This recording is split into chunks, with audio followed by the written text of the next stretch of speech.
For my third review, I'll be talking about the Hauler. It's a ship I have some feelings about, but more on that later. Outwardly, it's honestly fine. It's a little plain, I suppose. It's kind of basic. It's utilitarian. It's little more than a cockpit and engines. Just a little space to take some crap with you. Which is the intended purpose of the ship, I suppose. It's all in the name. From the inside, it's a little worse, in my opinion. For the most part, it's fine. You have a decent view. It's not dirty or grungy or worn out, but the colors and the appearance of the materials give it an odd family van feel, or perhaps worse, a company van. I think it's really kind of the vents that kind of hit that home for me. Flying it around, you'll instantly find the most interesting thing about this ship. The sounds it makes. It sounds pretty bizarre. To me, it sounds like there's like a dying creature in the back that doesn't appreciate the acceleration or deceleration of the ship.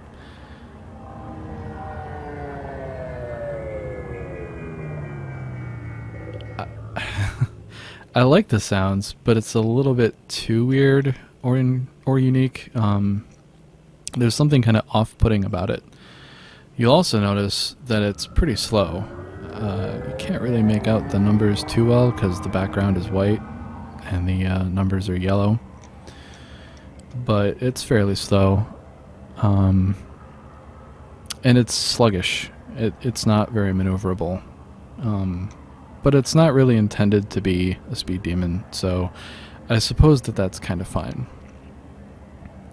But now that I've kind of touched on my opinions of the appearance and some of the flying, it's time to visit the outfit screen and discover what I kind of don't like about this ship. Alright, first things first. To buy this ship, you'll need 52,720 credits. It ends up with a stock speed of 203 meters per second and a boost of 305 meters per second. It's got a maneuverability of 4 out of 10. It's got a jump range of 9.87 light years, and it comes with 65 shields and 180 armor. To A-rate this ship, minus the optional costs, it'll cost roughly just 1 million credits.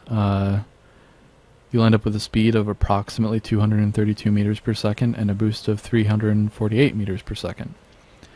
It'll have a pretty decent jump range of 22.66 light years or so, depending on your loadout.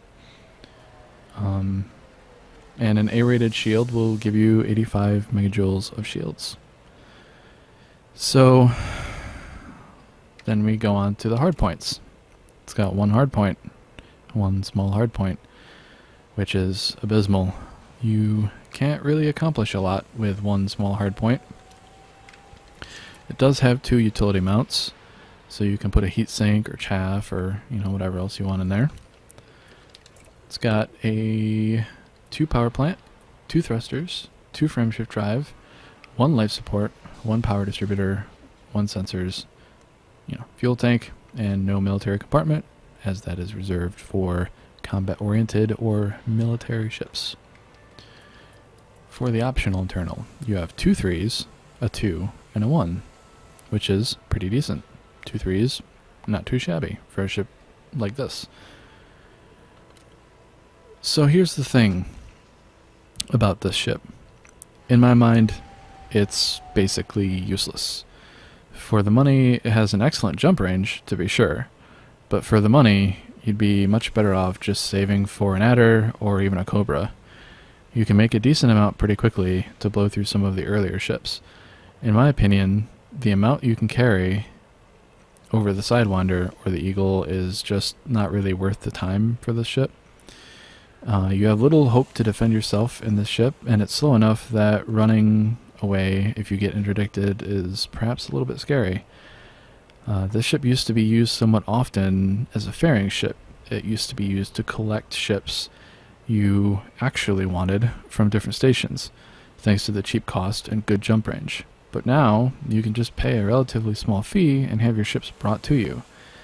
The only reason I can see to buy this is if you want something really cheap to explore in, or take you somewhere far.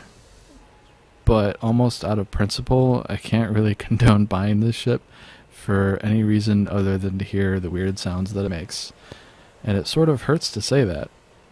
But I think, that's basically all I really have to say about this ship, unfortunately. I don't know. I can't. Yeah, that's basically it. Anyway, thanks for watching, and I'll see you around.